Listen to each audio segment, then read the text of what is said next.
तो पहले लेवल पे हम लोग बेसिक ईपीएस को निकालने का तरीका सीखेंगे।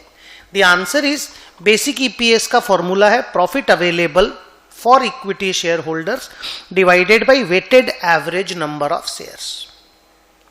ये मैंने शॉर्ट में पफेस लिखा है और ये मैंने शॉर्ट में वानोस लिखा है। बार बार profit available for equity share holders बोलने में वक्त लगता है, weighted average number of shares बोलने में वक्त लगता है, तो मैं पफेस और वानोस करके बोलूंगा, आपको जल्दी से इजीली समझ में आ जाएगा। तो पफेस कंपनी के प्रॉफिट एंड लॉस अकाउंट से निकलेगा और वानोस कंपनी की बैलेंस शीट में जो शेयर कैपिटल का डिटेल्स है वहां से निकलेगा। Okay, so let me proceed. ये बेसिक अर्निंग पर शेयर है। डाइल्यूटेड ईपीएस जब बेसिक ईपीएस कंप्लीट हो जाएगा उसके बाद सीखेंगे। तो बी में हम लोग पढ़ रहे हैं कि पफेस कैसे निकाला जाएगा। Profit available for equity share holders है। ये कहते हैं कि जो पैट होता है ना, प्रॉफिट आफ्टर टैक्स, बोलते हैं it is computed after deducting current tax and deferred tax.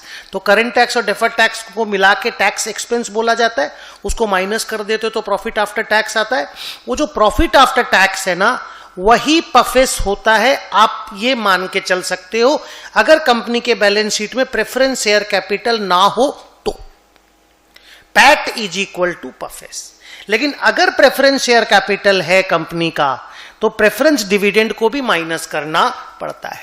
उसमें एक छोटा सा रूल है कि अगर क्यूमुलेटिव प्रेफरेंस शेयर कैपिटल है, नाम सुना होगा क्यूमुलेटिव नॉन क्यूमुलेटिव, अगर क्यूमुलेटिव प्रेफरेंस शेयर कैपिटल है तो हमेशा प्रेफरेंस डिविडेंड डिडक्ट होगा, चाहे कंपनी लॉस में ही क्यों ना हो।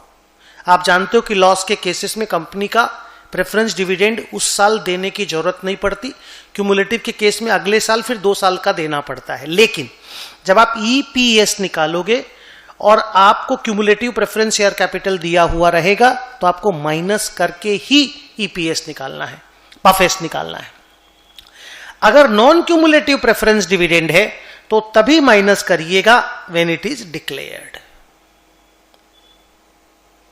सर नॉन क्यूमुलेटिव में तो डिक्लेयर तभी होगा जब कंपनी को प्रॉफिट होगा, और अगर कंपनी को लॉस हुआ तो उसको तो डिक्लेयर करने की जरूरत ही नहीं और अगले साल भी वो लैप्स हो जाता है। बिल्कुल बिल्कुल। तो सर इसको ऐसे बोल दें क्या कि क्यूमुलेटिव प्रेफरेंस डिविडेंड को हमेशा डिडक्ट करना है, चाहे कंपनी को प्रॉफिट हो चाहे कंपनी को लॉस हो। True. Non cumulative preference dividend तभी माइनस होगा जब कंपनी को प्रॉफिट हो। True, correct.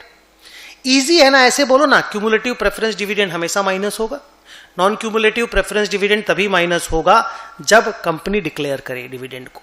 आगे, अगर कंपनी के पीएनएल में कोई एक्स्ट्रा ऑर्डिनरी आइटम हो, चाहे इनकम चाहे लॉस, मैं लॉटरी इनकम का बात करता हूं मान लो, तो एक्स्ट्रा ऑर्डिनरी इनकम है तो आपको 2 बार ईपीएस निकालना होगा। एक बार एक्स्ट्रा ऑर्डिनरी इनकम के साथ और एक बार बिना एक्स्ट्रा ऑर्डिनरी इनकम के। मतलब लॉटरी इनकम को मिला के जितना पफेस आया वो एक बार ले लो और ईपीएस निकाल लो। एक बार लॉटरी इनकम को पीएल से उड़ा दो और कितना पफेस आ रहा है निकाल लो और उसके हिसाब से ईपीएस बना दो और बोलो EPS with extra ordinary income 2 रुपया, EPS without extra ordinary income 1 रुपया 70 पैसा। तो कहने का मतलब ये हुआ if there is an extraordinary item we will compute 2 number of पफेस, सो 2 नंबर ऑफ ईपीएस। पफेस के कंप्यूटेशन में और कोई रूल नहीं है।